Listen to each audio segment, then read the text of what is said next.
तीन टॉपिक आपको देखना है उस पूरे चैप्टर में।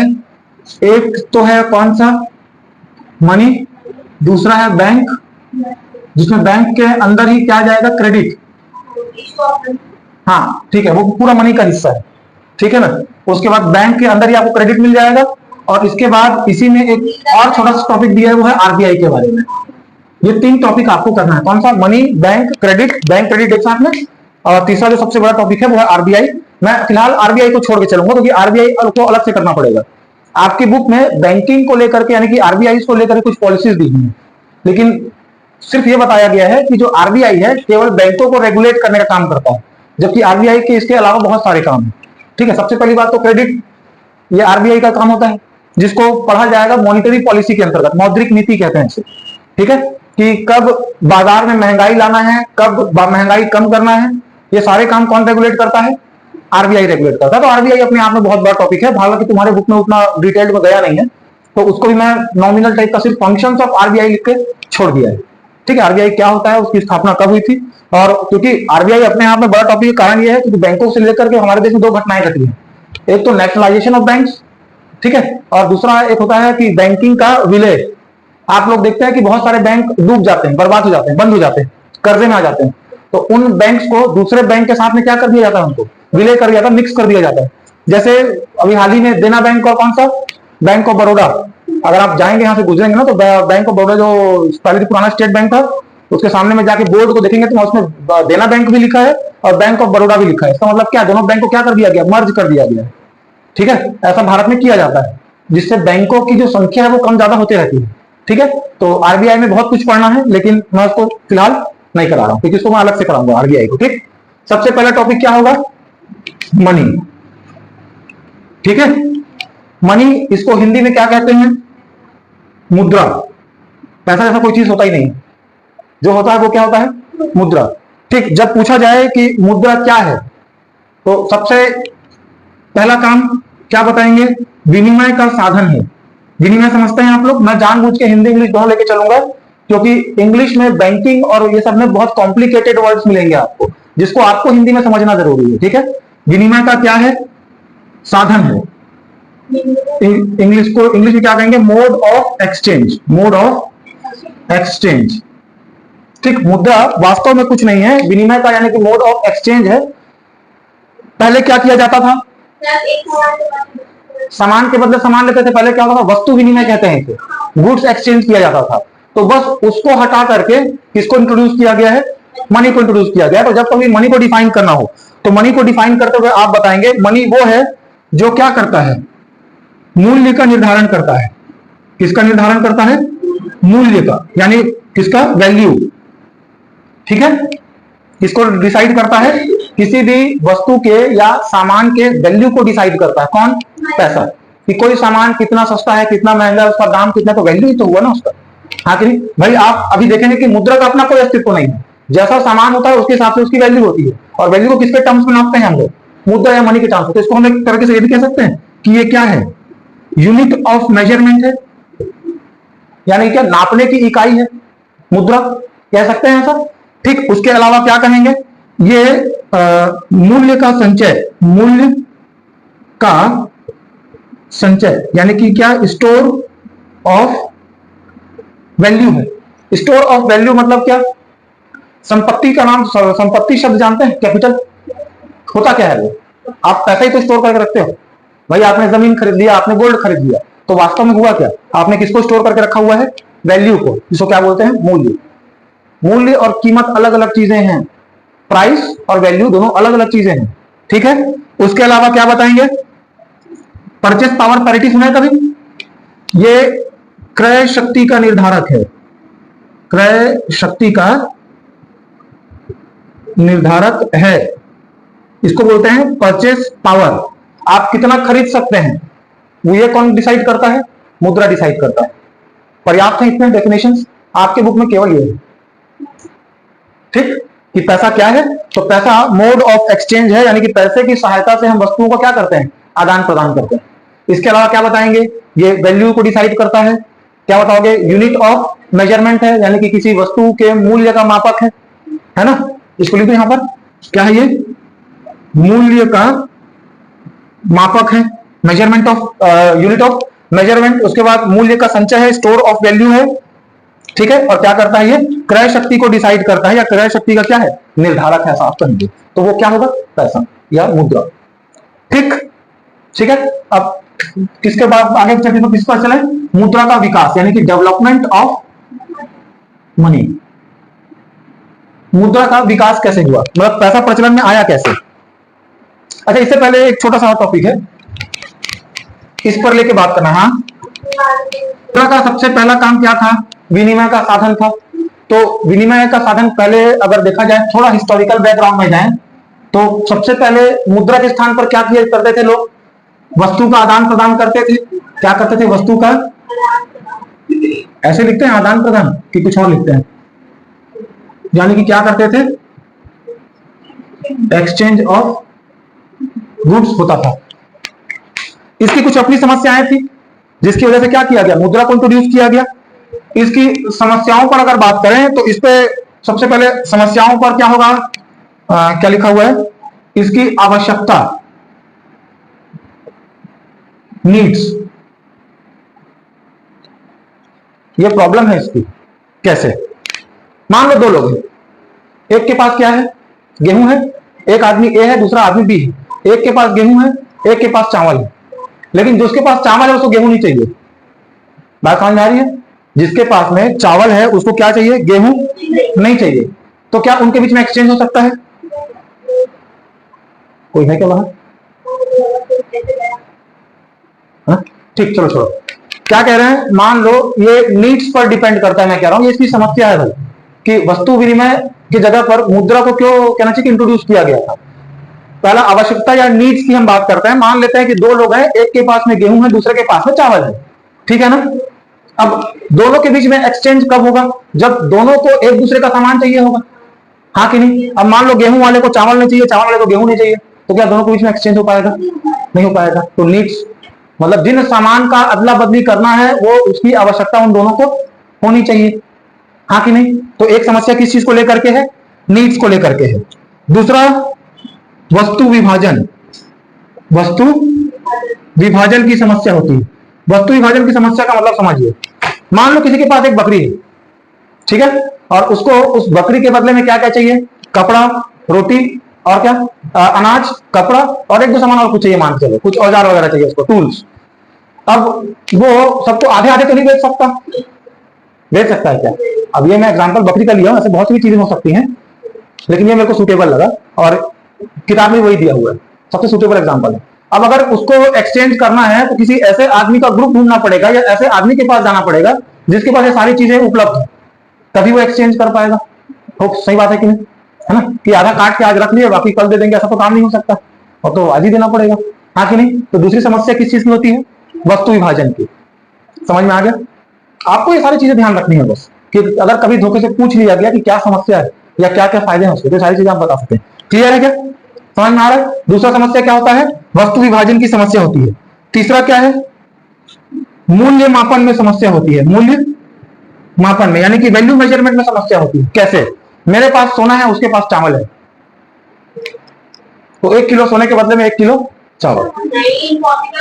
हाँ, तो यही तो बोला मैं, वैल्यू मेजरमेंट में समस्या है कि मेरे पास जो सामान है क्या पता उसकी कीमत ज्यादा हो जिसके पास वो सामान मैं ले रहा हूं। मैं एग्जांपल ले सोने और चावल का, कोई दूसरा एग्जांपल फिट कर लीजिए वहां का, ठीक। तो तीसरी समस्या क्या है, मेजरमेंट ऑफ वैल्यू की समस्या हो सकती है कि भाई मेरे पास अगर कोई सामान है, अगर वो ज्यादा समस्या है ना, ज्यादा समस्या मतलब अगर मेरे पास चावल है, दूसरे के पास गेहूं है, और उस समय गेहूं ज्यादा वैल्यूएबल है, किसके रेस्पेक्ट में, चावल के रेस्पेक्ट में, तो क्या वो सही एक्सचेंज होगा, 1 किलो गेहूं के बदले 1 किलो चावल। इधर ध्यान देगी तो ज्यादा अच्छा, वो बाद में पढ़ लेना, ले जाना घर का डब्बा खाली करो, तो आराम से माइक्रोस्कोप लगा लगा के पढ़ना।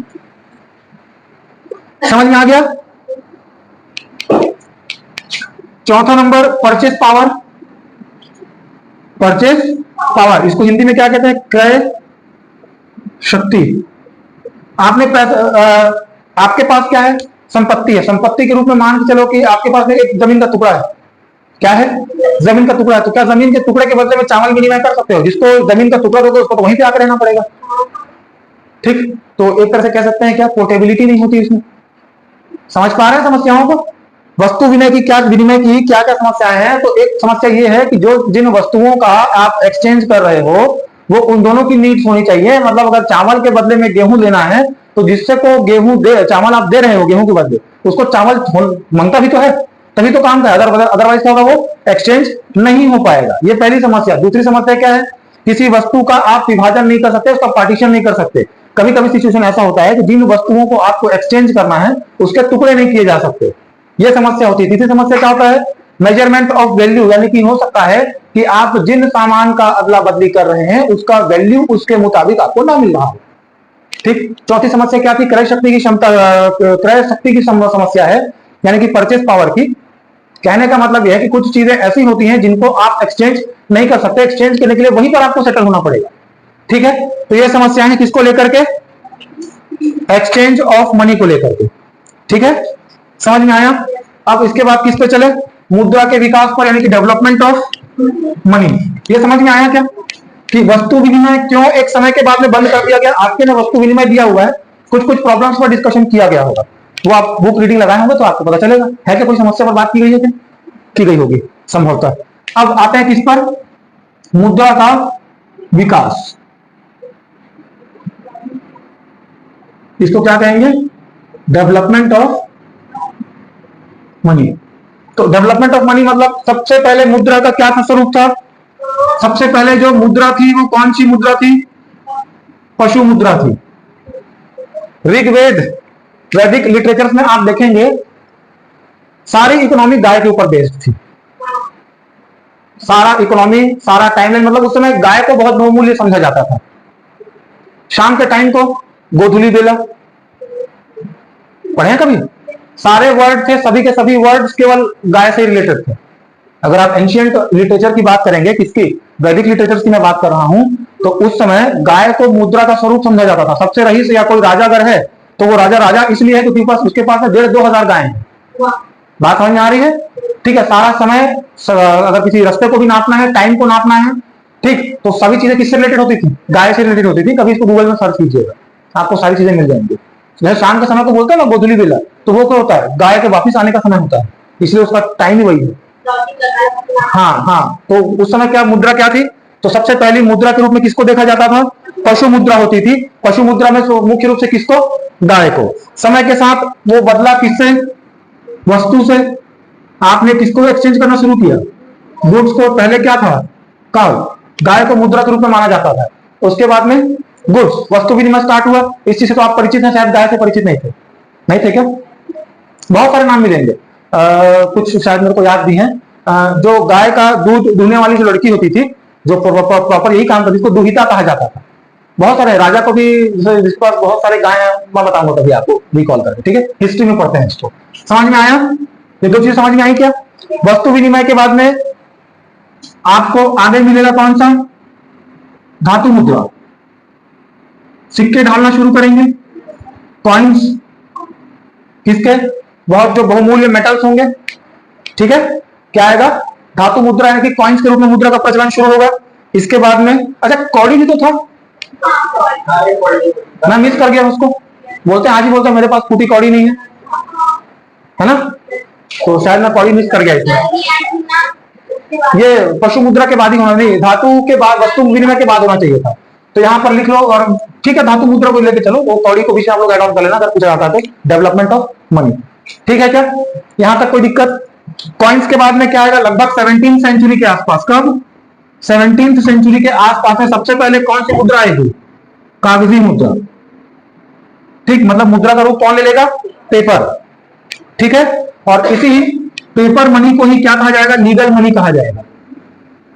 Legal money. अच्छा, आप लोग कॉइन के बारे में अगर जानते होंगे तो अलग अलग राजाओं के समय में, यानी जब राज सत्ता हमारे यहाँ पर चलती थी, राजशाही जब चलता था हमारे यहाँ पर, तो अलग अलग जगह के रूलर्स होते थे, अलग अलग टाइप के कॉइन्स बनाते थे।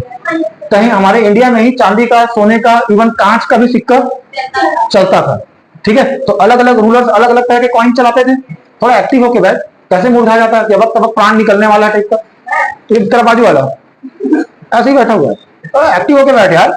अच्छी बातें तो बता रहा हूँ, कौन सा रटने वाला चीज है? तेरे क्लास में सब थोड़ी बताए होंगे, तो सुन ले। ठीक, 17th सेंचुरी के आसपास कौन सी मुद्रा आएगी? पेपर मनी आएगा। पेपर मनी कौन इंट्रोड्यूस करेंगे? ब्रिटिशर्स इंट्रोड्यूस करेंगे भारत में। और यही कौन सी मुद्रा होगी? लीगल मनी होगी, या इसको हिंदी में कहते हैं वैधानिक मुद्रा, जिसको लीगलाइज किया जाएगा सरकार के द्वारा कि अब से ये मुद्रा यानी कि वस्तु विनिमय के स्थान पर इसको पैसे के लिए मुद्रा के रूप में इस्तेमाल किया जाएगा। बात समझ में आ रहा है क्या? उसके बाद आगे चल करके जो पेपर मनी है उससे क्या डेवलप होंगे? बैंक्स एंड क्रेडिट, लोग उधार देना भी चालू करेंगे।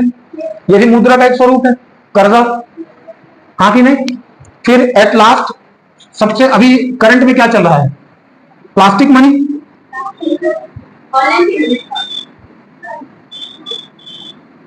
डेबिट कार्ड, क्रेडिट कार्ड, पुस्तक में फोटो तो दिया है कार्ड का, समझ में आया? तो कहीं ना कहीं ये हिस्सा तो पढ़ना था पुस्तक में कि ये सारी चीज आपकी बुक में है कि पैसा कैसे डे बाय डे डेवलप हुआ। यहां तक समझ में आया क्या? अब ये प्लास्टिक मनी आगे चल करके अब किसमें हो चुका है? Digital money. मतलब क्या? कोई, हाँ ठीक, अब समझ रहे हो, समझ रहे हो। ठीक, डिजिटल मनी में क्या जाएगा आपका? यूपीआई, इंटरनेट बैंकिंग, जिसमें हम कुछ नहीं देते हैं। देते हैं क्या कुछ? कोई भी फिजिकल चीजें हम आपस में एक्सचेंज नहीं करते, सारा काम ऑनलाइन चल रहा है। बात समझ में आया? समझ में आ रहा है? जो पशु मुद्रा से लेकर के डिजिटल तक का कैसे समय के साथ में करेंसी बदलता रहा है। भविष्य की मुद्रा क्या है? बिटकॉइन। नाम सुने कभी बिटकॉइन का? सुने है ना? हालांकि वो भी लीगल नहीं है सभी देशों में। सभी देशों में बिटकॉइन अभी लीगल नहीं है, इस बात को ध्यान रखना।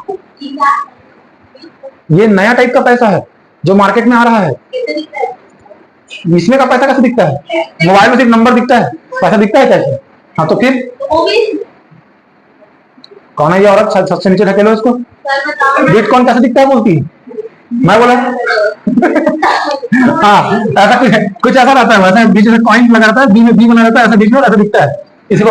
ये साइन है इसका, ऐसा सच में थोड़ी होता सिक्के जैसा, नहीं होता भाई। इंटरनेट बैंकिंग में या यूपीआई में आपको पैसा दिखता है क्या? कैसा दिखता है बता? अपना फोटो लगा के कुछ भी कर सकता है। ट्रम्प कॉइन देखो, समय के साथ पैसा क्या होते जा रहा है? अपग्रेड होते जा रहा है। ये समझ में आया? सबसे पहले मुद्रा के रूप में किसको देखा जाता था? तो गाय, यानी कि सबसे पहले मुद्रा क्या होती थी?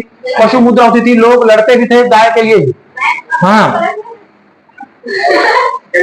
और अभी कहां पर आ गया है? सड़क में आ गया है। ठीक है, ये है और ये सच्चाई है। आप वैदिक लिटरेचर्स में अगर पढ़ेंगे तो वहां पर जो युद्ध होगा वो भी किसके लिए होगा? गाय के। यानी कि मुद्रा का स्थान कौन ले लिया है? गाय। गाय के बाद क्या आ जाएगा? वस्तु विनिमय जाएगा, यानी कि एक्सचेंज ऑफ गुड्स होने लगेगा। एक्सचेंज ऑफ गुड्स के बाद में वो कौड़ी, और कौड़ी के बाद में फिर मेटेलिक कॉइन्स। ठीक है, यानी कि धातु मुद्रा। धातु मुद्रा के बाद में क्या? अच्छा, जहां पर कॉइन्स बनाए जाते थे उसको क्या बोलते हैं? आपको पता है? जहां पर कॉइन्स मैन्युफैक्चर किए जाते थे राजाओं के समय में, उसको टकसाल कहा जाता है।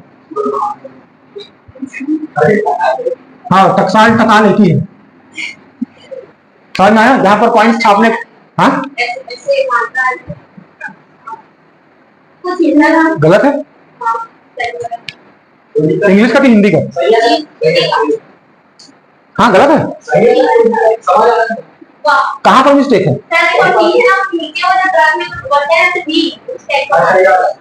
वो क्यों? मैं ट्रक साल थोड़ी बोल रहा हूँ। ये आंख के साथ साथ कान का ही मशीन आता है क्या? पता करो। वो चाहिए इसको, है ना? मतलब देख उसको बंद करो। हो गया? स्क्रीन थोड़ी टच हुआ, वरना वो रीफोकस कर देगा। कर थोड़ी दिया फोकस, नहीं किया ना, वरना फिर से एडजस्ट हो गया। फोकस पहले जैसा ही है कि मतलब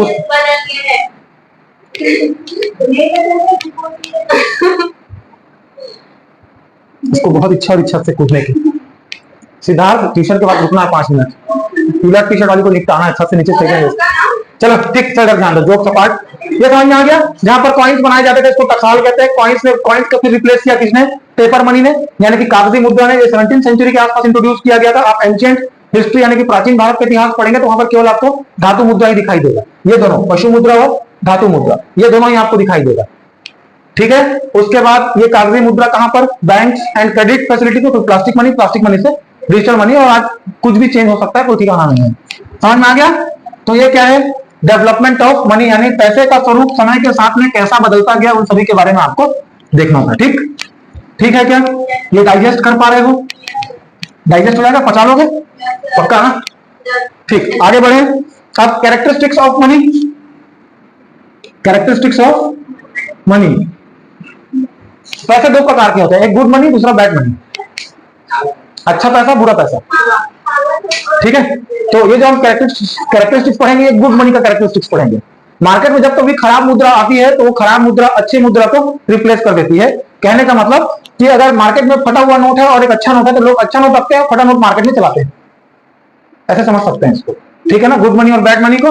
तो कैरेक्टरिस्टिक्स ऑफ मनी यानी कि हम इस पर किसकी बात करेंगे, एक श्रेष्ठ मुद्रा के क्या क्या विशेषताएं होती हैं। क्लियर है ना? कैरेक्टरिस्टिक्स ऑफ मनी बोलिए, इसको गुड मनी बोल दीजिए, ज्यादा रहता है। कैरेक्टरिस्टिक्स ऑफ गुड मनी, क्या क्या कैरेक्टरिस्टिक्स होना चाहिए? सबसे पहली बात तो पोर्टेबिलिटी होना चाहिए। पोर्टेबिलिटी मतलब कहीं भी जेब में लेकर घूम सको, हाँ कि नहीं भाई? पैसा ऐसा गाय को थोड़ी जेब में लेकर घूमोगे। समझ रहे नहीं? क्या होना चाहिए? पोर्टेबिलिटी होनी चाहिए, मतलब क्या कहीं भी आसानी से लाया ले जाया जा सके। मुद्रा क्या होना चाहिए? पोर्टेबल होना चाहिए, जिसको आप कहीं भी क्या कर सको। अरे portable TV, portable mobile, portable display ऐसा आता है ना, तो उसको पोर्टेबल क्यों बोलते हैं? लेके कहीं भी घूम सको। कंप्यूटर का पोर्टेबल फॉर्म भी तो लैपटॉप है। समझ में आया? ठीक, उसके बाद इसकी क्या होनी चाहिए? यूटिलिटी होनी चाहिए। यूटिलिटी का मतलब है उपयोगिता। उपयोगिता का क्या मतलब? इस्तेमाल करने योग्य होना चाहिए, मतलब कहीं भी जाओ सब जगह चले, हाँ कि नहीं? तीसरा चीज ड्यूरेबिलिटी होनी चाहिए। ड्यूरेबिलिटी का मतलब टिकाऊ हो, और गाय से ज्यादा टिकाऊ कौन हो सकता है? ज्यादा छेड़ोगे तो पलटा देगी, है ना? ठीक, ड्यूरेबिलिटी मतलब टिकाऊ होना चाहिए, आसानी से फटना या टूटना नहीं चाहिए, क्योंकि 25 जगह घूमेगा, 25 जगह घूमेगा तो खराब भी वैसे ही होगा, हाँ कि नहीं? तीसरा चौथा चीज क्या होना चाहिए उसमें? डिविजिबल होना चाहिए। ठीक है, डिविजिबिलिटी यानी कि इजीली क्या किया जा सके उसको, इसको डिस्टर्बेंस कहते हैं, है ना? हाँ, इसको डिस्टर्बेंस कहते हैं। ठीक है, क्या होना चाहिए? डिविजिबिलिटी होनी चाहिए, यानी कि इजीली उसको क्या किया जा सके, डिवाइड, फाड़ के नहीं। 100 रुपए है तो 50-50 में तो बराबर बांट सको उसको, फाड़ के फाड़ने की बात नहीं कर रहा हूँ, ऐसे डिवाइड नहीं करना उसको।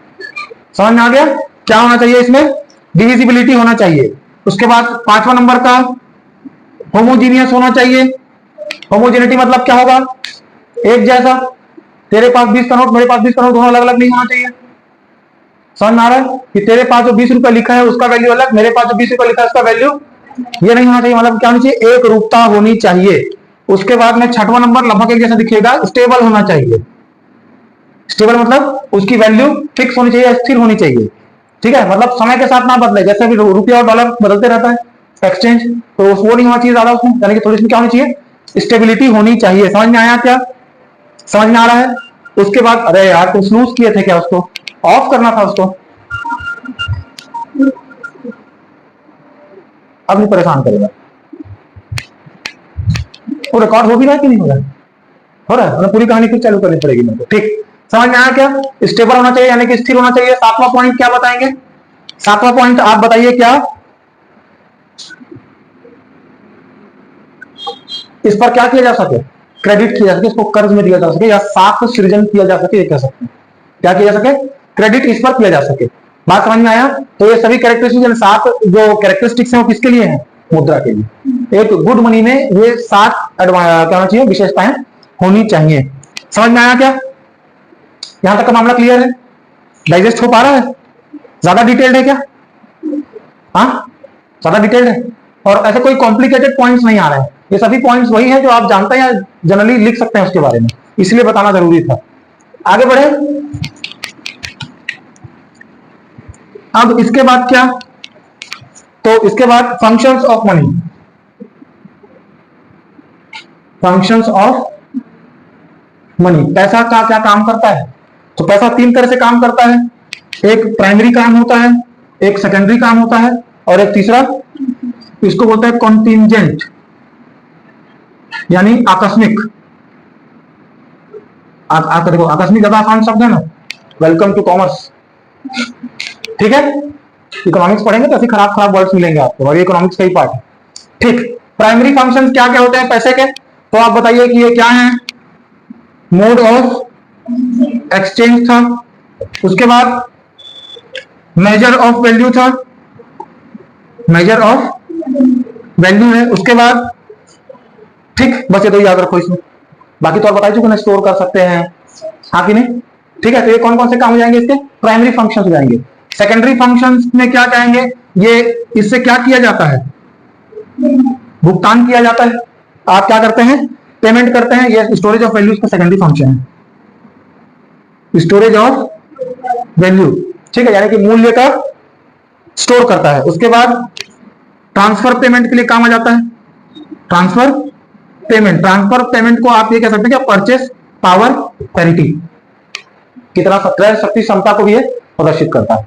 ये कौन से फंक्शन है इसके, सेकेंडरी फंक्शन है। ठीक, और उसके बाद कुछ आकस्मिक फंक्शंस भी होंगे, जैसे कि क्या, बेसिस ऑफ क्रेडिट, साख का आधार है। कर्जा पैसे के फॉर्म में देते हो, पैसा है इसलिए कर्जा देते हो, नहीं होगा तो कहां से दोगे।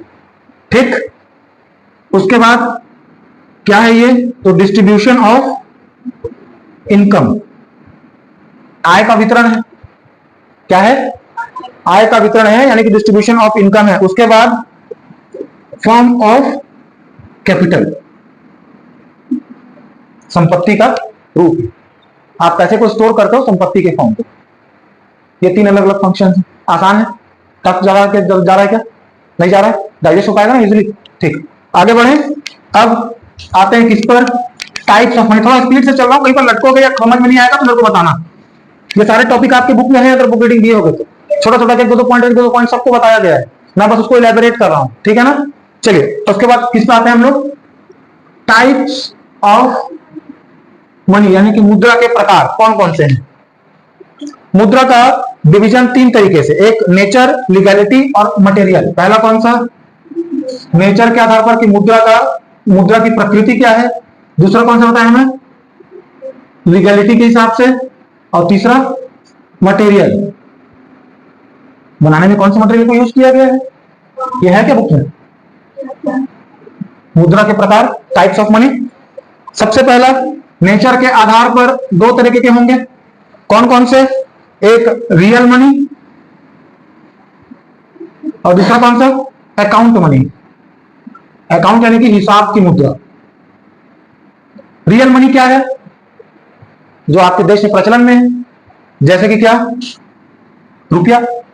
आपके देश की मुद्रा क्या है, अमेरिका की मुद्रा क्या है, पता है ना। तो रियल मनी कौन मनी होती है, जो आपके देश में प्रचलन में है, जो वास्तविक मुद्रा है। ठीक है, हम अभी हमारे देश में रुपया कोई वास्तविक मुद्रा मानते हैं। और दूसरा कौन सा होता है, अकाउंट यानी कि हिसाब की मुद्रा। ठीक है क्या, बचा पाओगे। आगे बढ़े, लीगलिटी के आधार पर यानी कि वैधानिकता, इसको क्या बोलते हैं, वैधानिकता। एक होता है लीगल और दूसरा कौन सा, इलीगल होगा। लीगल मनी कौन होगा, लीगल मनी कौन सा मनी होगा, जिसको एक्सेप्ट करना सबके लिए कंपलसरी होगा, जिसमें गवर्नर का साइन होगा, जो आपके पास नोट होता है। लीगल मनी कौन सा होगा, जो कंपलसरी होगा, क्या करने के लिए, एक्सेप्ट करने के लिए। ठीक है, इसको कहेंगे क्या, जिसको कानूनी मान्यता प्राप्त है, इसको क्या बोलते हैं, लीगल मनी, कंपलसरी मनी, या हिंदी में वैधानिक मुद्रा। ठीक है, उसके बाद इलीगल मनी, या इलीगल की जगह पे क्या यूज किया गया इसको, ऑप्शनल मनी है, सॉरी इलीगल नहीं, ऑप्शनल। ऑप्शनल बोलोगे या इलीगल टर्म यूज कर सकते हो उसके लिए। इलीगल मनी या ऑप्शनल मनी वो मनी है जो एक लिमिट तक ही आप ले सकते हो। जैसे अभी जो हमारे पास कंपलसरी मनी है, जैसे अगर आप कभी कुछ बड़ी प्रॉपर्टी परचेस करोगे, चेक में पेमेंट करना होता है, कैश नहीं कर सकते।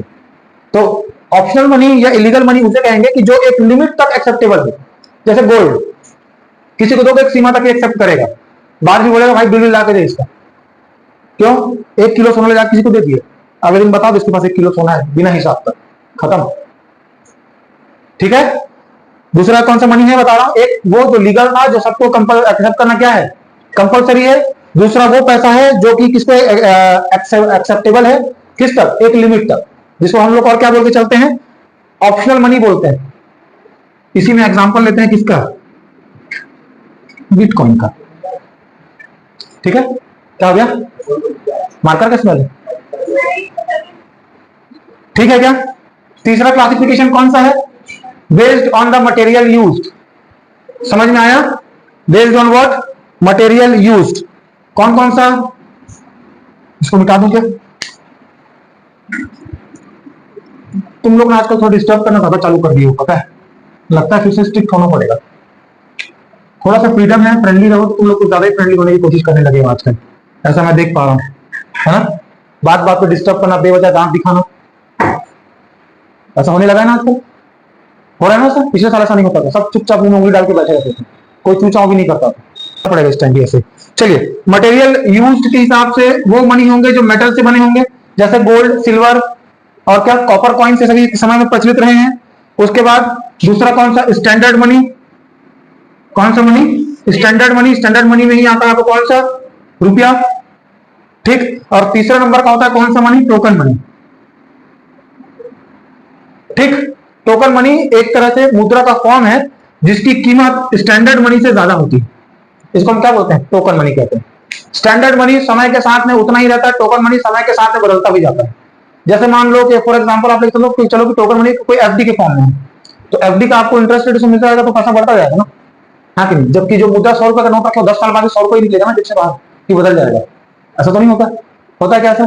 समझ में आया? मेटल मनी में क्या बताओगे? गोल्ड। आज के समय में इंटरनेशनल मार्केट में गोल्ड ही मुद्रा का फॉर्म है। याद रखना, किस बैंक का या किस देश की मुद्रा का वेटेज कितना होगा यह डिपेंड करता है कि उनके पास में गोल्ड स्टॉक कितना है। समझ में आया? समझ में आया क्या? ज्यादा हैवी थोड़ी हो रहा है, ठीक। ये समझ में आ गया टाइप्स ऑफ मनी? कोई समस्या है इसमें? ठीक, आगे बढ़े। अब इतने देर से पैसा ही पैसा चल रहा है, क्या पैसा पैसा करते हो हमेशा? Types of money, functions of money, है ना? हाँ, ठीक। आगे क्या चलना है इस पर? इंपॉर्टेंस। इसका इंपॉर्टेंस यानी कि महत्व क्या है मुद्रा का? ये रिवेन्यू को रिप्रेजेंट करता है, राजस्व। रिवेन्यू समझते हैं? फॉर्म ऑफ टैक्स, एक तरह से टैक्स का क्या होता है? ये फॉर्म होता है। उसके बाद इसी मुद्रा की सहायता से क्या किया जाता है? डिस्ट्रीब्यूशन किया जाता है। इसी से क्या होता है? प्रोडक्शन होता है, ठीक। और क्या बताएंगे? यही क्या है? एक्सचेंज किया जाता है। और यही क्या किया जाता है? कंज्यूम किया जाता है। समझ में आया? है क्या क्वेश्चन ऐसा दिया ये? हाँ, क्या है? फॉर्म ऑफ रिवेन्यू है, डिस्ट्रीब्यूशन इसी का होता है, प्रोडक्शन इसी के माध्यम से होता है, उत्पादन। उसके बाद एक्सचेंज का मीडियम भी यही है और कंजम्पशन भी इसी के हिसाब से क्या किया जाता है? नापा जाता है। ये सब क्या है? मुद्रा के महत्व हैं। अब आगे इसके डीमेरिट्स पर, नुकसान क्या है इसके? भाई मुद्रा के कुछ फायदे हैं तो मुद्रा के कुछ नुकसान भी तो होंगे ना।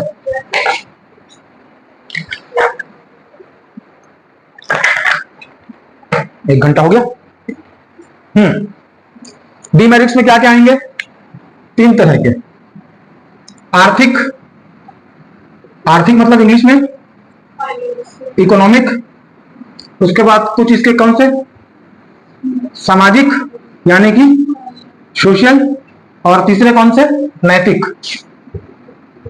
नैतिक यानी कि एथिकल,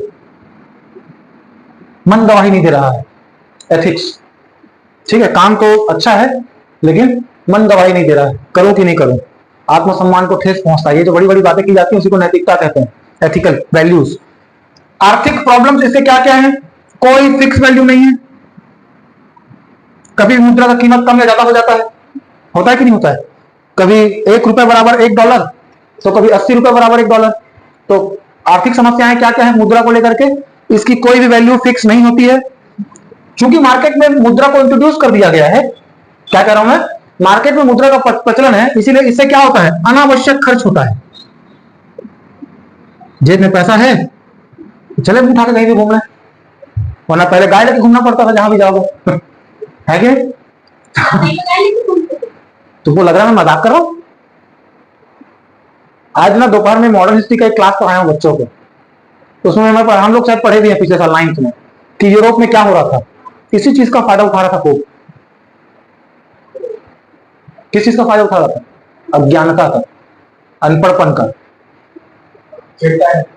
हाँ अच्छा, बस बस वही वही वाला, ठीक।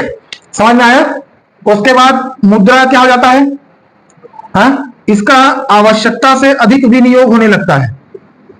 आवश्यकता से अधिक विनियोग होता है। क्यों होता है ऐसा? विनियोग का मतलब क्या होता है? इन्वेस्टमेंट।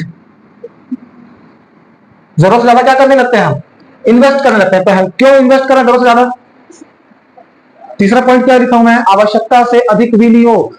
इसका मतलब चूंकि मुद्रा है इसीलिए क्या हो रहा है? जबरदस्ती का खर्च हो रहा है। क्या कह रहा हूं मैं? मुद्रा की आर्थिक समस्याएं क्या हैं या इकोनॉमिक प्रॉब्लम्स विद मनी ये है कि इसकी वैल्यू फिक्स नहीं है, समय के साथ क्या होती रहती है? बदलते रहती है। उसके बाद जेब में पैसा है तो अनावश्यक क्या होता है? खर्च होता है। अगर ये मनी का कोई फॉर्म नहीं होता तो गाय लेके थोड़ी सब घूमते रहते, या 2 बोरी चावल लेके थोड़ी कहीं घूमने का, भाई 2 बोले चावल ले ले, मेरे को झूला झुला दे, है ना? वो बोलेगा नहीं मेरे को चावल नहीं चाहिए, तेरे को झूला नहीं झुलाऊंगा। हाँ कि नहीं? गेहूं है तो लेके आ। अब तुम गेहूं वाले खोजोगे फिर, भाई चावल ले ले, गेहूं दे दे, मेरे को झूला झूलना है, और चावल नहीं लूंगा कह रहा है। हाँ कि नहीं? समझ में आ रहा है? अब पैसा आ गया तो, हाँ कि नहीं? क्योंकि पैसा क्या है? सभी जगह एक्सेप्टेबल है। मुद्रा। आगे बढ़े। क्या कह रहा था मैं? अनावश्यक विनियोजन या विनियोग कहते हैं, नियोजन कह सकते हैं इसको, इन्वेस्टमेंट। बैंक पैसा उधारी देता है इसलिए जबरदस्ती का कार कर्जे में। समझ में आ रहा है? भाई क्रेडिट फैसिलिटी है इसलिए तो उधारी में कार मिल जाता है ना। अब जीवन भर पटाते रहोगे कर्जा फिर। समझ में आ रहा है कि नहीं आ रहा है? तो इन्वेस्टमेंट होता है, अनावश्यक इन्वेस्टमेंट है, जो चीज जरूरत की नहीं है। क्योंकि उधारी का बजाज फाइनेंस वहां पर अवेलेबल है इसलिए जबरदस्ती का क्रेडिट कार्ड लगा के उससे सामान को खरीद लीजिए। कौन सा भी देना है? उधारी तो दे रहे हैं ना। बात समझ में आया? तो वो किसमें कहा जाता है? इसको अनावश्यक इन्वेस्टमेंट कहा जाता है। बात समझ में आ रहा है? आ रहा है कि नहीं आ रहा है? ठीक, आगे चले। सामाजिक इसके डिमेरिट्स में आओगे तो आप बताओगे ये क्या है? शोषण का आधार है। 50 रुपए दूंगा इतना काम करके दिखा, है कि नहीं? सब्जी लेने आए, वहां तो 20 रुपए किलो मिल रहा था, आपने कल देवा था। हाँ कि नहीं? तो इससे क्या होता है? शोषण को इंग्लिश में क्या बोलते हैं? एक्सप्लॉइटेशन, है ना? और कुछ बोलते हैं क्या? और कुछ बोलते हैं शोषण को? क्या बोलते हैं? कोई और वर्ड है इसके लिए? इतनी अंग्रेजी आती तो यहां थोड़ी रहते। ठीक है, क्या है ये? शोषण का आधार है। लोग जलते हैं, इसके पास ज्यादा मुद्रा है, ये सामाजिक नुकसान है इसके। लोग क्या करते हैं? ईर्ष्या करते हैं, जिसकी वजह से क्या होती है? अंदाजा लगाओ शब्द क्या लिखने वाला हूं। जो शत्रुता को जन्म देती है, उसके पास बहुत ज्यादा पैसा, अब मैं उसके लिए षड्यंत्र करूंगा, उसका पैसा कम करना है तो इनकम टैक्स वालों को फोन लगाऊंगा, देखो उसके पास हिसाब देना, बेहिसाब को बेहिसाब पैसा बोलता है, बताया ना, हिसाब की मुद्रा, बेहिसाब पैसा है उसके पास।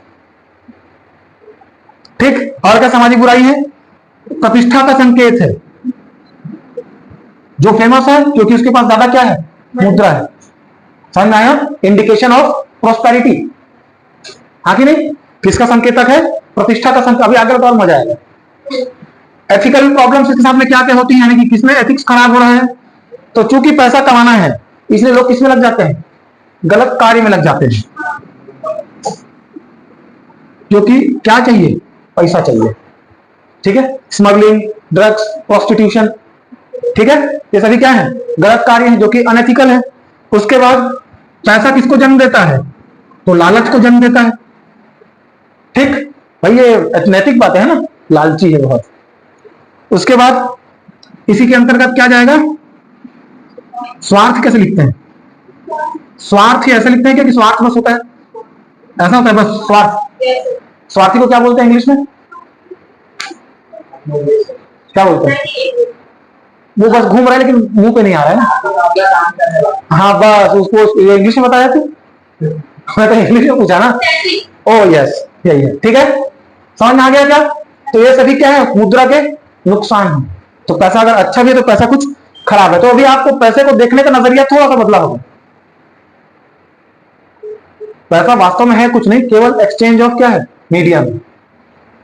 ठीक है, हाय पैसा। ठीक, यहां पर आपका मनी वाला मामला खत्म। बुक में देखो क्या मनी से रिलेटेड और कुछ दिया है? इतना ही दिया होगा। जारी करता अब आ रहा है ना बैंक में। ठीक, तो पैसा कौन, मुद्रा कौन जारी करेगा? तो बैंक जारी करेगा। तो अगला टॉपिक क्या? यहां पर हमारा मनी वाला टॉपिक खत्म। तो क्या कहते हैं? मनी क्या है, मनी क्या काम करता है, हाँ, मनी भाई के नुकसान क्या है, हाँ, ठीक, उसके फायदे क्या है, अच्छा पैसा क्या है, बुरा पैसा क्या है, पैसे कितने प्रकार होते हैं, इन सभी चीजों पर हम बात कर लिए। ठीक, तो पैसा यहां पर खत्म, आगे चले किस पर, बैंक। मैं तो बोला था 1-2 घंटे का लाइट यहां तक खा के आना डकारते तक, और ना टाइम लग जाएगा।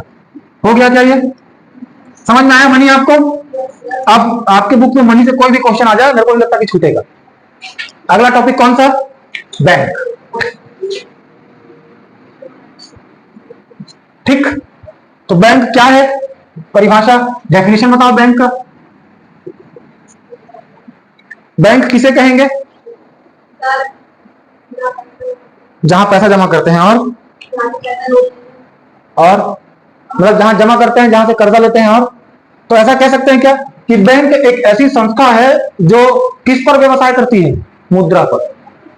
Bank is a type of organisation which क्या क्या करता है, बिजनेस करता है किस पर, मनी पर। ठीक है, बिजनेस ऑफ मनी करने वाली जो संस्था है वो कौन सी संस्था है, बैंक है।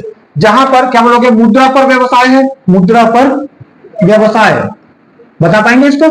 मुद्रा पर व्यवसाय करता है, जहां पर क्या किया जाता है, पैसा जमा किया जाता है। ठीक है, और यहीं से इसको संरक्षण किया जाता है, बचाया जाता है और इसका निर्गमन किया जाता है। ठीक, मिलेंगे खराब खराब वर्ड मिलेंगे बहुत सारे, तो शुरुआत है। ठीक है, उसके बाद जहां पर आपको क्या मिलता है, ऋण यानी कि क्या, कर्ज मिलता है, वो संस्था बैंक है। उसके बाद जहां पर क्या किया जाता है, पेमेंट ट्रांसफर किया जाता है। ठीक है, समझ में आया? बैंक एक ऐसी संस्था है जो मुद्रा पर व्यवसाय करती है, जहां पैसा जमा किया जाता है, तो संरक्षण किया जाता है और निर्गमन होता है। जहां पर क्या मिलता है आपको, ऋण या कर्ज, या फिर इंग्लिश में क्या कहेंगे इसको, लोन्स दिए जाते हैं। जहां पर पेमेंट ट्रांसफर किया जाता है उसको हम कौन सा संस्था कहते हैं, बैंक कहते हैं। वास्तव में अगर थोड़ी क्लैरिटी इस पर लेके आए तो बैंक एक ऐसी संस्था या एक मीडिएटर करने वाली संस्था है। कौन सा, मीडिएटर यानी कि ब्रोकरशिप करने वाली संस्था है, जो ग्राहक से पैसा लेती है, उसी के पैसे को उधार देती है और उन दोनों के ब्याज के अंतर से अपनी आय को कमाती है। बात समझ में आया? मैं कह रहा हूं जहां पर पैसे क्या होते हैं, डिपॉजिट होता है। ठीक, जहां पर पैसा क्या किया जाता है, डिपॉजिट होता है। डिपॉजिट के बाद वहां पर क्या मिलता है, लोन मिलता है। और इन दोनों में जो इंटरेस्ट का डिफरेंस है, उसी से उसकी क्या होती है, इनकम जनरेट होती है। बात समझ में आ रहा है? ग्राहक से पैसा लिए, आपका ही पैसा किसी और को देंगे। ठीक, और उसके बाद आपसे पैसा लिए तो आपको आपके पैसे पे 2% या 2.5% पे इंटरेस्ट देंगे ईयरली। जब किसी और को देंगे तो 12 से 14% इंटरेस्ट लेंगे। होम लोन लेके देखो 14-18% लोन इंटरेस्ट लगता है। ठीक है, तो जो 10% इंटरेस्ट का जो डिफरेंस आया, उसी से बैंक को क्या होता है, इनकम जनरेट होता है। बता सकते हैं बैंक को क्या बताएंगे? बैंक एक मध्यस्थता करने वाली संस्था या इंटरमीडिएट ऑर्गेनाइजेशन है। ठीक है, जो क्या करती है, डिपॉजिटर से पैसे लेती है, लोन के फॉर्म में उस पैसे को वापस करती है ग्राहक को, और उन दोनों के बीच में जो इंटरेस्ट का डिफरेंस होता है, उससे अपने लिए क्या जनरेट करती है, इनकम जनरेट करती है। उसी को हम क्या कहते हैं, बैंक कहते हैं। पर्याप्त है? ठीक, अब types of bank, types of bank, bank के प्रकार कौन कौन से हैं? हाँ, चलो बताते जाओ तो एक करके, कौन कौन सा टाइप का बैंक है। कमर्शियल बैंक, उसके बाद मेरे पास तो लंबी चौड़ी लिस्ट है। कमर्शियल बैंक, उसके बाद कौन सा, इंडस्ट्रियल बैंक, तीसरे नंबर पर कौन सा है, बताते जाओ। एग्रीकल्चरल बैंक, कृषि बैंक। उसके बाद चौथे नंबर पर कौन सा है, foreign exchange bank, foreign exchange bank. उसके बाद कौन सा, सेंट्रल बैंक, हाँ सेंट्रल बैंक। उसके बाद छठवें नंबर पर कौन सा, regional rural bank, regional rural ग्रामीण बैंक। ठीक, और कौन सा, सातवां नंबर का इंडिजीनियस बैंक, बताएगा ना भी ठंड, इंडिजीनियस बैंक। ठीक है, उसके बाद आठवां नंबर में एक्सिम बैंक, एक्सिस बैंक नहीं है, याद रखना ये एक्सिम बैंक है। उसके बाद नंबर 9 में आएगा कौन सा, नाबार्ड। आऊंगा ना वहां पर, ठंड रख थोड़ा सा, मेरे को मालूम है तेरा ज्ञान फूट फूट के बाहर आना चाह रहा है। थोड़ी देर बाद ठंडा पड़ जाएगा मैं सब समझाऊंगा। तो अरे ये तो कुछ और ही बोल रही थी मैं। ठीक है, थोड़ा सा ठंड रखो। आएगी बारी आएगी, 6 बज रहा, 6:30 तक खत्म करते हैं, फिर घर भी जाना है, इसे तो 4 बजे बुलाया था। चलिए, ये हो गया टाइप्स ऑफ बैंक। अब एक एक करके सभी बैंक्स के बारे में बताऊं। कमर्शियल बैंक या वाणिज्यिक बैंक हम उस बैंक को कहते हैं जो व्यापार और व्यवसाय के लिए अर्थ प्रबंधन करे, अल्पकालिक ऋण देने वाली संस्था है। कमर्शियल बैंक ऐसा बैंक है जो क्या करता है, मनी को मैनेज करता है। किसको मैनेज करता है? मनी को मैनेज करने का काम करता है, जो कि थोड़े समय के लिए क्या प्रोवाइड कराता है, लोन प्रोवाइड कराता है। इसको हम कौन सा बैंक कहते हैं? कमर्शियल बैंक कहते हैं। समझ में आया? कमर्शियल बैंक का काम क्या है?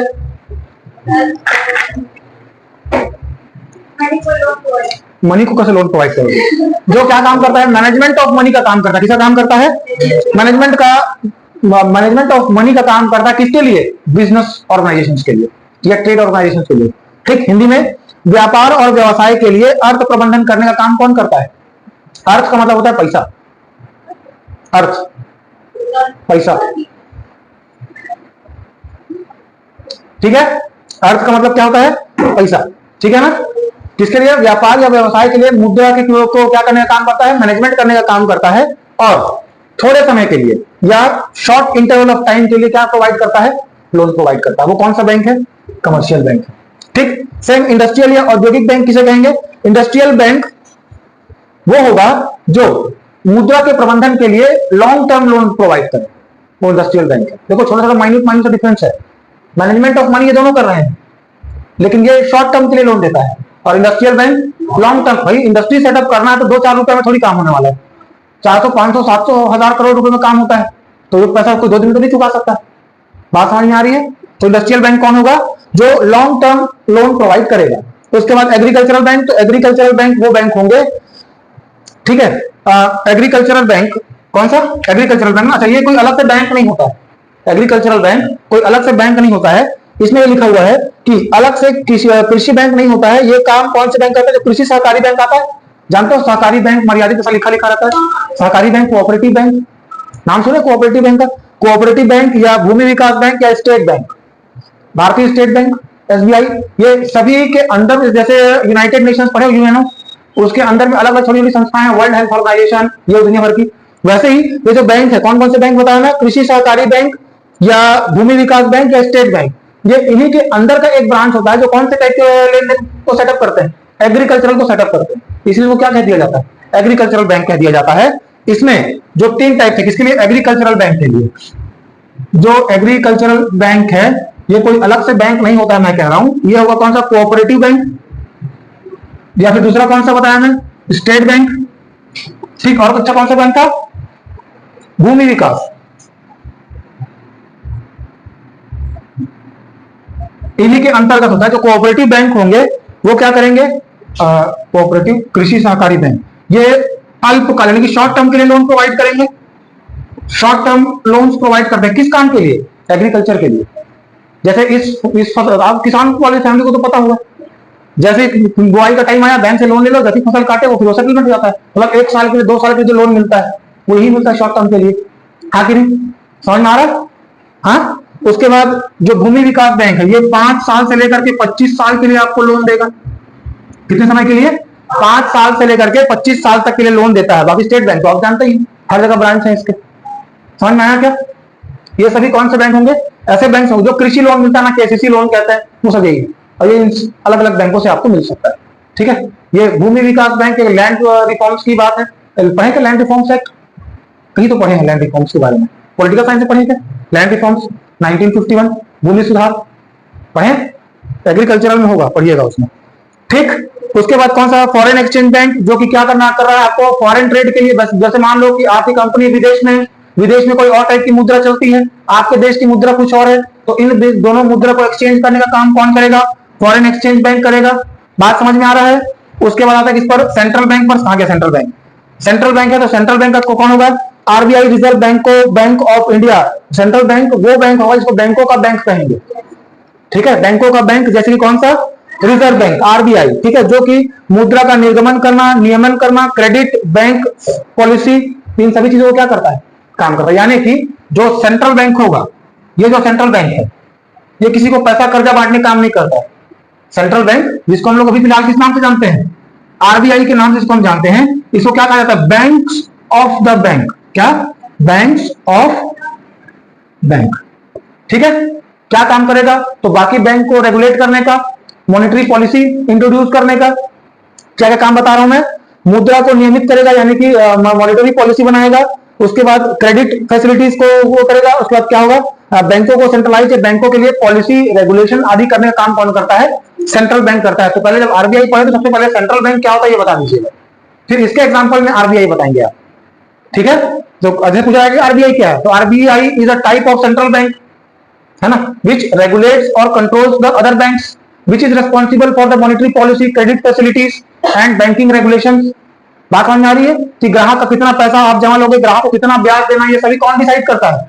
आरबीआई। और वो आरबीआई कौन सी टाइप का बैंक है? तो सेंट्रल बैंक है। समझ में आ गया क्या? आ रहा बात समझ में? उसके बाद कौन सा? Regional rural bank.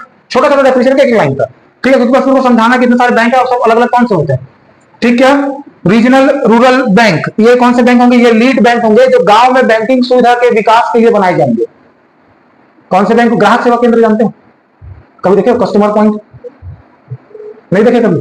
कभी ग्राहक सेवा केंद्र नहीं देखे कभी? बैंक अपना छोटा छोटा ब्रांच ओपन करके रखता है, ग्राहक सेवा केंद्र, ग्राहक सेवा केंद्र। जैसे गांव में बैंक खोलना है तो किसी एक आदमी को अपॉइंट कर देंगे, जाओ तुम बैंकिंग फैसिलिटीज दो, जहां पर थोड़ा 2000 5000 10,000 तक का जो लेन देन है वो छोटा लेन देन वहां पर किया जाता है। उससे बड़े लेन देन के लिए आपको मेन ब्रांच जाना पड़ेगा। ऐसा होता है ना, तो जो कस्टमर सर्विस पॉइंट कहते हैं उसको सीएसपी। ठीक है, रीजनल रूरल, मतलब ये एग्जांपल के तौर पर समझा रहा हूं, रीजनल रूरल बैंक वो नहीं है। ठीक, रीजनल रूरल बैंक वो बैंक होते हैं जो गांवों में बैंकिंग सुविधा के विकास के लिए क्या किए जाते हैं? काम करते हैं। बात समझ में आ रही है? ठीक है, अब इंडिजीनियस बैंक या इंडिजीनियस बैंकर ये कौन है? महाजन, साहूकार, गौटिया, ग्रामीण लेवल पर जो लोगों को क्या करते हैं? ब्याज में पैसा देने का काम करते हैं, वो भी एक तरह से बैंकर ही है, नहीं है क्या? पैसे पर व्यवसाय करते हैं ना। किस पर बिजनेस कर रहे हैं? पैसे पर बिजनेस कर रहे हैं ना। हाँ, किसी को पैसा देकर उसे ब्याज अर्न कर रहे हैं, तो भाई किसका बिजनेस कर रहे हैं? तो पैसे का बिजनेस कर रहे हैं, तो उसको क्या कहते हैं हम लोग? Indigenous banker. इतने महाजन, साहूकार या गौटिया जो बोलते हैं ना, जो किसी को जो पैसा उधार देने का काम करते हैं, वो कौन से क्या कहलाएंगे? इंडिजीनियस बैंकर कहलाएंगे। दूसरा आखिरी कौन सा? EXIM bank. ठीक है, एग्जिम बैंक ये कौन सा टाइप का बैंक होता है? तो ये इंपोर्ट एक्सपोर्ट बैंक होता है। कौन सा बैंक होता है? इंपोर्ट एक्सपोर्ट बैंक होता है, जो आपको इंपोर्ट या एक्सपोर्ट पर क्या करेगा? मुद्रा की फैसिलिटी आपको प्रोवाइड करेगा। कौन सा? ये वाला आखिरी वाला एग्जिम बैंक। जैसे आपको कोई सामान इंपोर्ट एक्सपोर्ट करना है, बात समझ में आ रहा? आयात निर्यात किसी भी सामान का हो सकता है, उसके लिए बैंकिंग हेल्प चाहिए। भाई आपका बिजनेस बड़ा है, आपका काम इंपोर्ट एक्सपोर्ट का काम है, उसके लिए आपको लोन चाहिए या उसके लिए आपको मुद्रा की जरूरत पड़ रही है, तो कौन से बैंक की कैटेगरी वाले लोग आपको हेल्प करेंगे? EXIM bank. बात समझ में आया? क्लियर है? छोटा छोटा है, बस एक लाइन के लिए इसमें बताना सबको, बस सिलेबस बढ़ाने के लिए इसको डाला गया और कोई काम नहीं। बाकी सब जान कर तुम क्या कर लोगे? तुम्हारा काम कर या तो state bank, Canara bank, IndusInd bank, axis bank.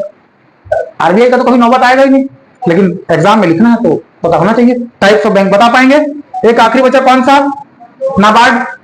NABARD का पूरा नाम national bank for agricultural and rural development. ये नाबार्ड बहुत इंपॉर्टेंट है, अगर बुक में है कहीं पर तो इसको एकदम वेरी इंपॉर्टेंट लगा के इसको ऐसा कर लो। नाबार्ड ये जीवन भर पीछा नहीं छोड़ेगा जब तक पढ़ाई करोगे। समझ में आया? क्या नाम है इसका? National bank for agriculture and rural development. जितने भी महिलाएं, महिला स्व सहायता समूह, ठीक है, ये सब छोटे छोटे काम, गांव में कोई विकास काम करना है तो वो कहां कौन मदद करता है इसके लिए?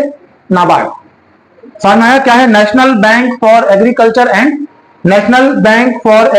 And rural development. शॉर्टकट में क्या कहते हैं उसी को? नाबार्ड कहते हैं। ठीक, नेशनल बैंक, उसके बाद क्या? For agriculture and rural development. ठीक, ठीक है। अब इन सभी बैंकों में जो सबसे इंपॉर्टेंट बैंक आपको पढ़ना है और जो आपके सिलेबस में सबसे बड़ा दिया है वो कौन सा है? Commercial bank. ठीक, कौन सा बैंक? Commercial bank.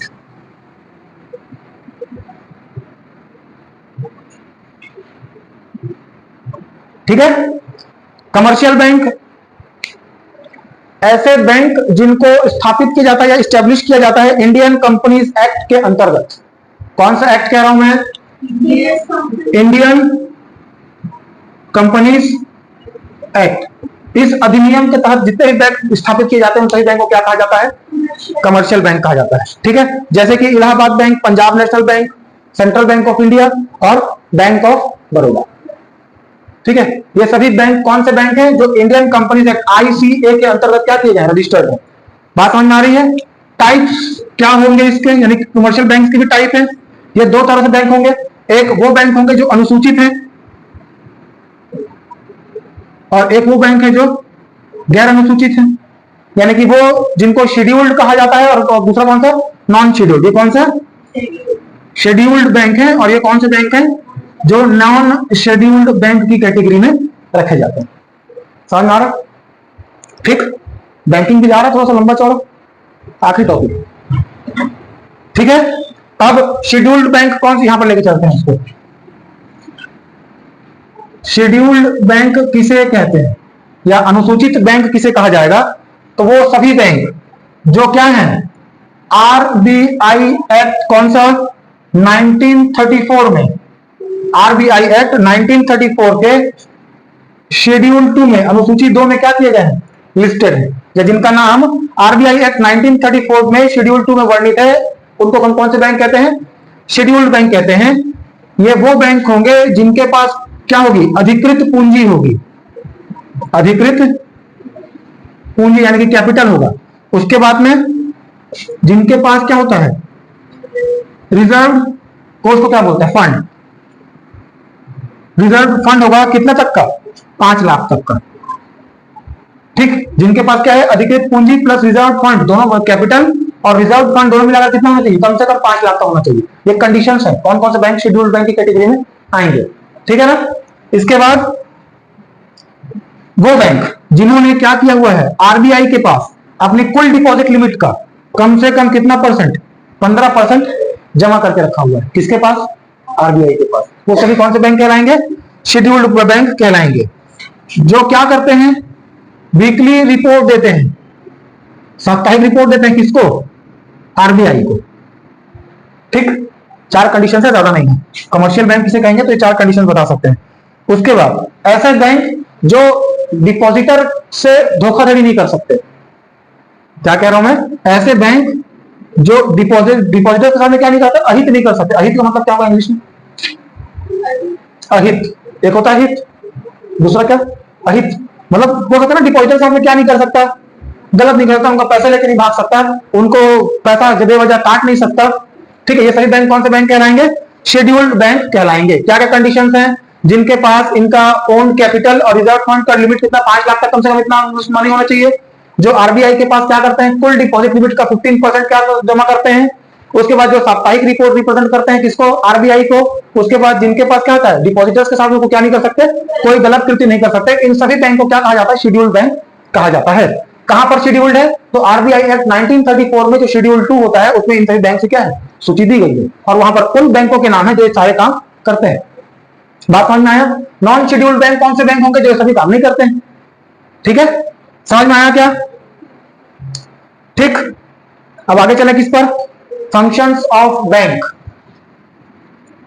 ये समझ में आया क्या? आसान है, बहुत टफ नहीं है।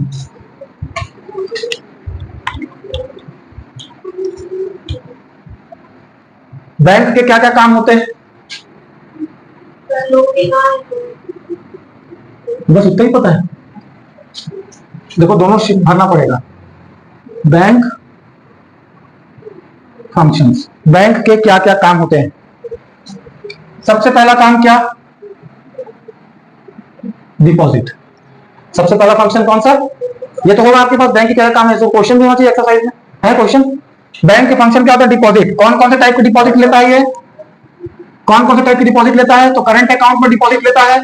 उसके बाद कौन सा? सेविंग्स अकाउंट का डिपॉजिट होता है। उसके बाद कौन सा टाइप का डिपॉजिट होता है? फिक्स्ड डिपॉजिट होता है। उसके बाद कौन सा डिपॉजिट होता है? रिकरिंग डिपॉजिट होता है। रिकरिंग डिपॉजिट वाला क्वेश्चन भी बनाया हो मैथ्स में? बनाया हो? बनाया भी नहीं बनाया हो? तो ये अलग अलग करके क्या होता है? यहाँ पर क्या होते हैं? डिपॉजिट्स होते हैं। बता पाएंगे? उसके बाद बैंक का दूसरा काम और क्या होता है? लोन प्रोवाइड करने का काम करता है। कौन कौन सा? सीधे कैश क्रेडिट, सीधा नगद उधारी देता है। उसके बाद ओवरड्राफ्ट, ओडी बोलते हैं इसको, ओवरड्राफ्ट। उसके बाद डिस्काउंट ऑफ ट्रेड बिल्स। ठीक, समझ में आया? ओवरड्राफ्ट, ठीक, ओवरड्राफ्ट कैश क्रेडिट मतलब उधारी देने का तरीका है ये। कौन सा? कैश से नगद उधारी दे दिया, ओवरड्राफ्ट ओडी बोलते हैं उसको। ठीक है, उसका क्या? ओवरड्राफ्ट का मतलब यह है कि आपको बैंक में कुछ पैसा जमा करना पड़ता है, उसके अवेज में आपको बैंक क्या देगा? उधारी देगा, या आपको लिमिट देगा कि आप इतना खर्च कर सकते हो, क्रेडिट कार्ड जैसा कुछ, है ना? समझ में आ रही बात? मॉर्गेज लोन टाइप का। मॉर्गेज लोन समझते हो? सामान के बदले उधारी, मतलब गिरवी रख के। समझ में आ रहा ना? तो ये क्या हो गया? लोन हो गया। उसके बाद बैंक, ये तो सामान्य काम है कि डिपॉजिट करता है और लोन देता है। इसके अलावा जो बैंक है वो एक एजेंसी की तरह भी काम करता है। किसकी तरह? एजेंसी या रिप्रेजेंटेटिव टाइप का, रिप्रेजेंटेटिव का भी काम करता है, जिसके अंतर्गत बैंक क्या काम करता है? कलेक्शन। कभी चालान पटाए हो? चालान कहां पड़ता है? बैंक में। यानी कि वो क्या काम करता है? कलेक्शन ऑफ पेमेंट होता है। कहां पर? बैंक में ही। उसके बाद बैंक का ऐप यूज किए हो? बैंक का ऐप और फोन पे यूज किया हो? क्या बिल वगैरह का भुगतान वहां से होता है? तो क्या होता है यहां से? पेमेंट ऑफ बिल्स होता है। इसके अलावा sale of share, share market facility भी प्रोवाइड कराते हैं। उसके बाद सिक्योरिटी डिपॉजिट भी लेते हैं। सिक्योरिटी डिपॉजिट, सिक्योरिटी डिपॉजिट के बाद में रेफरेंस लेटर जारी करते हैं। रेफरेंस लेटर, रेफरेंस लेटर मतलब जब कभी भी आपको कहीं पर लोन लेना हो या कहीं पर अप्लाई करना हो ना, तो बैंक वाले रेफरेंस लेटर रहता है। दिवालिया तो नहीं है? दिवालिया मतलब समझते हो? जिसको किसी प्रकार की कोई बैंकिंग सुविधा उपलब्ध नहीं कराई जाएगी, जिसके पास कोई पैसा नहीं है। ठीक है, समझ में आ रहा है? दिवालिया या कंगाल कहते हैं। तो वो चीज को साबित करने के लिए क्या करता है? रेफरेंस लेटर जनरेट करता है। इसके अलावा ट्रस्टीशिप, ट्रस्टीशिप, ट्रस्टीशिप समझते हैं? ट्रस्ट, ट्रस्ट समझते हैं क्या होता है? एक संस्था होती है जिसके अंडर में बहुत सारे ऑर्गेनाइजेशन चलाए जाते थे। तो स्कूल वगैरह चला तो बोलते हैं कि फलाना ट्रस्ट स्कूल को चलाता है, तो वो काम भी बैंक करता है। कौन सा? ट्रस्टीशिप का। उसके बाद में कौन सा होता है और क्या काम होता है? Financial advisor. फाइनेंस की स्पेलिंग क्या होगी? FINANCE, finance advisor. ठीक है, वित्तीय सलाहकार। ठीक है, मतलब आपको क्या देने का काम करता है? सलाह देने का काम करता है। FD करा लो, इतना पैसा ब्याज दूंगा, ये सर्विस करा लो, इतना कर लूंगा, ये पॉलिसी ले लो, ये कर लो, फलाना डील का सब कर लो। सब सलाह कहां से मिलता है? बैंक से। कौन आ रहा है? बस में ये समझ में आया आपको? ये कौन से फंक्शंस है? ऐसे फंक्शंस हैं जो बैंक एक एजेंसी या रिप्रेजेंटेटिव की तरह कर रहा है। कितने फंक्शन हो गए? 3 हो गए। चौथा मिसलेनियस है, यहीं पर लिख लें उसको, लोन की जगह पे लिख लेते हैं। कुछ फंक्शंस मिसलेनियस हैं। मिसलेनियस फंक्शंस में क्या क्या आ जाएंगे? Custody of value, custody of value, locker सुविधाएं उपलब्ध कराता है। अपना सामान रखने के लिए लॉकर सुविधा देता है नहीं बैंक? उसके अलावा क्या है? देखो मैं सभी फंक्शंस को एकदम आराम से बना रहा हूं। अगर आपको कोई 10 भी याद आ जाए तो मोर देन सफिशिएंट है, पर्याप्त। आपको जैसा आंसर मिलेगा नहीं फिर उसको, कितने कम से कम 10 भी याद आ जाए तो ठीक। क्या करता है? Custody of value. किस प्रकार? लॉकर फैसिलिटी से, हाँ कि नहीं? उसके बाद ये यात्री चेक जारी करता है, यात्री चेक जारी करता है। उसके बाद फॉरेन एक्सचेंज, विदेशी मुद्रा का एक्सचेंज, जैसे डॉलर लाओ और रुपया ले जाओ। अगर कोई लड़की यहाँ भारत घूमने आएगा, भारत तो डॉलर लेके आया है, लेकिन भारत में तो डॉलर चलता नहीं है, भारत में क्या चलेगा? रुपया चलेगा। तो उसके डॉलर को लेकर के उसको रुपया देगा ना कौन? बैंक। हाँ कि नहीं? ये कौन से काम है? कुछ विशेष काम है जो बैंक करता है। हाँ, एयरपोर्ट में बैंक से आपको एक्सचेंज होकर मिलेगा सीधा सीधा। ठीक है, समझ में आया? उसके बाद collection of statistics, collection of statistics. Statistics का मतलब क्या? पढ़े स्टेटिस्टिक्स। और क्या करता है? रिपोर्ट जारी करता है। आंकड़े इकट्ठे करने का काम कि देश में कितना पैसा है, महंगाई कितनी है, लोग कितना लोन ले रहे हैं, लोगों के पास कितना पैसा बढ़ रहा है, ठीक है, कितना उधार है, कितना क्या है, सभी चीजों को क्या करता है? ये कैलकुलेट करता है या उनका डाटा को कलेक्ट करता है। इसके अलावा कुछ मॉडर्न फंक्शंस भी हैं, आधुनिक कार्य। जैसे कि क्या? मॉडर्न फंक्शंस बताओ क्या क्या होंगे? कौन से functions? Modern functions. Modern functions में क्या क्या आ जाएंगे? क्या क्या सुविधा देता है आपको bank? Internet banking, mobile banking, credit card और क्या क्या और क्या फैसिलिटी देता है, वॉलेट। ठीक, इसके बाद क्या, एसआईपी। किसी के यहाँ एसआईपी में इन्वेस्ट करते हैं, पूछना। हाँ, उसके बाद एक है यूपीआई, फोन पे। ये सभी क्या है इसके मॉडर्न फंक्शन है। 5 टाइप के फंक्शन देखे, समझ में आ गया। ठीक, तो मनी हो गया, बैंक हो गया। अब लास्ट टॉपिक कौन सा, क्रेडिट। टॉर्चर बाकी है, मैं पहले ही बोला था 6:30 से पहले नहीं छोड़ूंगा। हिस्सा कौन सा, credit creation by bank. Bank किस प्रकार से क्रेडिट क्रिएट करती है उसको आपको समझना है। ठीक है, देखो बैंकों में जो डिपॉजिट होता है वो 2 तरीके का होता है। डिपॉजिट समझते हैं ना आप लोग, जो जमा किए। डिपॉजिट कितने तरीके का होता है, 2 तरीके का होता है। एक होता है प्राइमरी डिपॉजिट और दूसरा कौन सा, डिराइव्ड डिपॉजिट। ठीक, प्राइमरी डिपॉजिट क्या होगा, जो ग्राहक अपने खाते में जमा करता है। जो भी पैसा ग्राहक अपने खाते में जमा किया वो कौन सा टाइप का डिपॉजिट है, प्राइमरी डिपॉजिट है। ठीक है, बैंकों में पैसा कितने तरीके से जमा किया जाता है, 2 तरीके से। एक जो ग्राहक सीधे बैंक जाके अपने खाते में जमा करता है वो कौन सा डिपॉजिट कहलाता है, रिकॉर्ड हो रहा है ना, कौन सा डिपॉजिट होता है वो, प्राइमरी डिपॉजिट। दूसरा कौन सा बताया मैं, डिराइव्ड डिपॉजिट।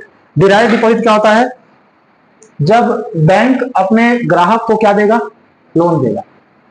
देखो डिफरेंस समझना दोनों में है ना। प्राइमरी डिपॉजिट क्या है, जो आप अपना पैसा उठाए अपने खाते में जाके जमा करके आ गए। ठीक, वो कौन सा डिपॉजिट है, प्राइमरी डिपॉजिट।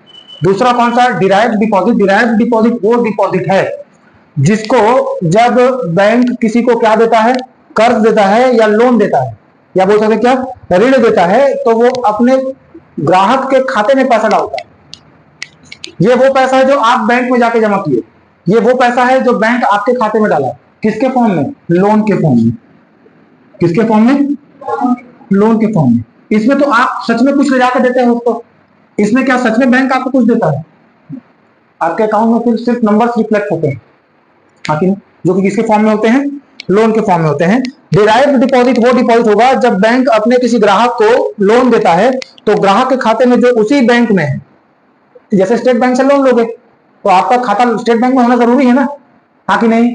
पल्ले पड़ रहा है क्या कह रहा हूं, मैं ये कह रहा हूं कि जब आप लोन लेंगे जिस भी बैंक से, उस बैंक में आपका खाता होना जरूरी है। तो बैंक क्या करेगा, आपके खाते में पैसा डालेगा जो कि किस टाइप का पैसा होगा, लोन, क्रेडिट, उधारी। समझ में आया। इसमें ग्राहक जाकर जमा करता है और इसमें बैंक जमा करता है अपने ग्राहक के खाते में जो कि उसी के बैंक में उसका अकाउंट है। बात समझ में आया। तो वो कौन से टाइप का डिपॉजिट कहलाएगा, डिराइव्ड डिपॉजिट कहलाएगा। ठीक है, और जब कभी भी बैंक डिराइव्ड डिपॉजिट करता है, जब कभी भी बैंक डिराइव्ड डिपॉजिट करता है तो उसी को हम कहते हैं कि बैंक ने क्या बनाया है, क्रेडिट बनाया है। बैंक ने क्या क्रिएट किया है, क्रेडिट क्रिएट किया। समझ में आया। एक बार फिर से रिपीट करूं, प्राइमरी डिपॉजिट वो डिपॉजिट है जो ग्राहक सीधे अपने खाते में ले जाकर के जमा कर देता है, जबकि डिराइव्ड डिपॉजिट वो डिपॉजिट है जिसमें उसी बैंक का ग्राहक, जैसे मान लो स्टेट बैंक के आप कंज्यूमर हो, कस्टमर हो, आपने स्टेट बैंक से लोन लिया तो वो बैंक क्या करेगा, आपके खाते में लोन के फॉर्म में कुछ पैसा जमा करेगा, क्रेडिट करेगा, जमा करेगा। उसी को हम कौन सा बोलते हैं, डिराइव्ड डिपॉजिट करते हैं। और जब भी बैंक ऐसा करता है तब वो क्या क्रिएट करता है, क्रेडिट क्रिएट करता है। समझ में आया। प्राइमरी डिपॉजिट जो ग्राहक अपने खाते में जाकर सीधे जमा किया, ठीक, और डिराइव्ड डिपॉजिट जो बैंक ग्राहक के खाते में डाला। लेकिन यहां पर अपने खाते में आप जमा करते हो, यहां पर आपको क्या दिया जाता है, कर्ज दिया जाता है। और जब कभी भी बैंक क्या करेगी, डिराइव्ड डिपॉजिट करेगी, तो उसी को क्या कहेंगे हम लोग, बैंक ने क्या क्रिएट किया है, क्रेडिट किया है या फिर क्रेडिट क्रिएट किया है। अब इसका प्रोसेस समझिए कैसे। मान लो, अच्छा कुछ छोटे छोटे बैंकिंग टर्म्स है उसको सुन लो पहले। एक लिखा हुआ है लिक्विडिटी रेशियो, लिक्विडिटी रेशियो, इसको हिंदी में कहते हैं तरलता अनुपात, तरलता अनुपात। बैंकिंग और खतरनाक टॉपिक है ना इकोनॉमिक्स का यार। लिक्विडिटी रेशियो या इसको LR भी कहते हैं, लिक्विडिटी रेशियो पैसे का एक परसेंटेज होता है। जैसे मेरी बात को समझना, आपने अपने खाते में कितना जमा किया है? 10,000 रुपए जमा किया है, ठीक है। तो बैंक अपने कंज्यूमर्स के बिहेवियर को देख करके ये पता लगा लेता है कि कोई ग्राहक एक समय में कितना पैसा मैक्सिमम निकाल सकता है। फॉर एग्जाम्पल, आपने अपने बैंक में कितना पैसा जमा किया? 10,000 जमा किया। बैंक को यह बात पता है कि आप किसी रेयर से रेयर कंडीशन में मैक्सिमम 2,000 ही निकालोगे। कितना निकालोगे? 2,000, ठीक है। कितने में से?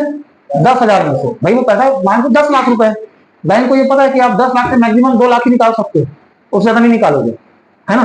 तो वो जितना पैसा जो ग्राहक अपने खाते से निकाल सकता है ट्रांजैक्शन करने के लिए, उसी को हम क्या बोलते हैं? लिक्विडिटी रेशियो या तरलता अनुपात कहते हैं। इसका मतलब यह है कि बैंक में आपने 10,000 रुपए जमा किया, बैंक को यह पता है कि वो उस 10,000 रुपए का एक फिक्स परसेंटेज ही है जिसको वो निकाल सकता है।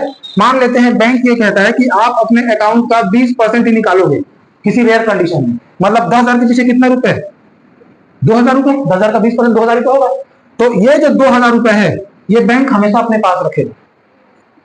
भाई आप 10,000 जमा किए, अब बैंक पूरा का पूरा 10,000 खर्चा कर दिया, किसी कर्जा दे दिया, अब आपको जरूरत पड़ी तो बैंक को देना पड़ेगा ना पैसा, समझ में आया। इसलिए बैंक क्या करता है, उसका एग्जाम्पल ना एक परसेंटेज बदलता रहता है। मैं बस इसको इस टर्म को समझा रहा हूं। लिक्विडिटी रेशियो क्या मतलब है? लिक्विडिटी रेशियो का मतलब यह है कि ये वो पैसा है या वो परसेंटेज है जो ग्राहक कभी भी जरूरत पड़ने पर अपने खाते से क्या कर सकता है? निकाल सकता है। और इस पैसे को बैंक को क्या पकड़ना पड़ता है? अपने पास में स्टोर करके रखना पड़ता है, ताकि 10,000 रुपए में एग्जाम्पल में दिया आपको, आपने 10,000 रुपए जमा किया, 10,000 रुपए में से 2,000 रुपए को बैंक हमेशा अपने पास क्या करेगा?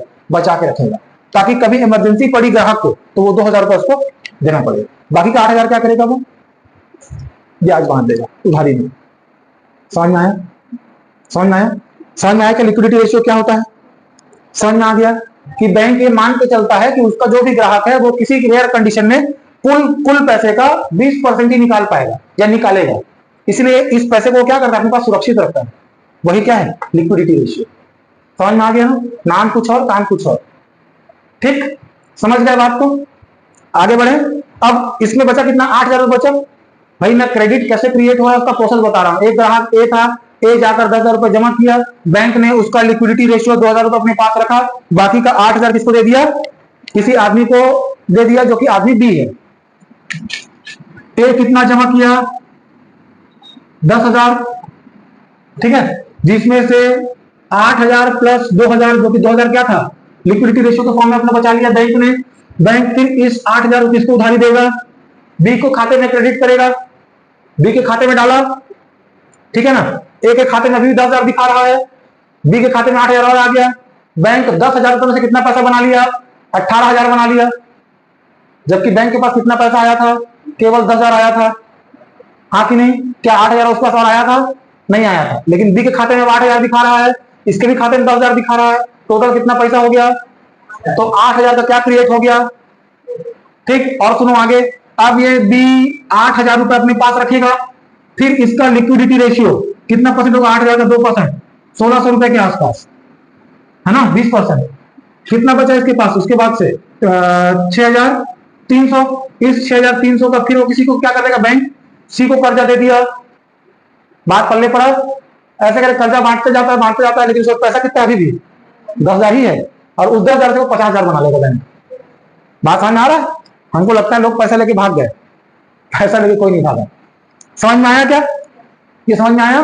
ए ने 10,000 रुपए जमा किया, जमा करने के बाद में 2,000 रुपए उसका लिक्विडिटी रेशियो अपने पास बैंक ने रखा, 8,000 रुपए बी को लोन दे दिया। अब बी चेक साइन करके किसको पेमेंट करेगा? सी को पेमेंट करेगा। तो वो सी के खाते में दिखाने लग गया। इसके ऊपर जबरदस्ती का बिल फटा, ना पैसा इसको कहीं से आया था ना कुछ हुआ था, जबरदस्ती का 8,000 रुपए कर्जा चढ़ गया। इसको ब्याज देगा, इससे ब्याज देगा, इससे ब्याज देगा, उसने क्या करेगा? पैसा कमाएगा। क्या हुआ? किसका? हाँ, समझ में आ गया? ये समझ में आ गया आपको? ठीक। अब इसको एक चार्ट समझो कैसे। मान लो 4 आदमी है, ए बी सी डी। ये पल्ले पड़ा कि नहीं पल्ले पड़ा आपको? मान लो 4 लोग हैं। कौन? एक है ए, दूसरा है बी, तीसरा है सी और चौथा है डी, ठीक। इसके पास प्राइमरी डिपॉजिट कितना आया था? प्राइमरी डिपॉजिट कितना आया था? 10,000 आया था। 10,000 में से लिक्विडिटी रेशियो कितना निकाल लिए? 2,000 निकाल लिए, जिसमें से लोन कितने का बांटेगा? 8,000 का। समझ में आया?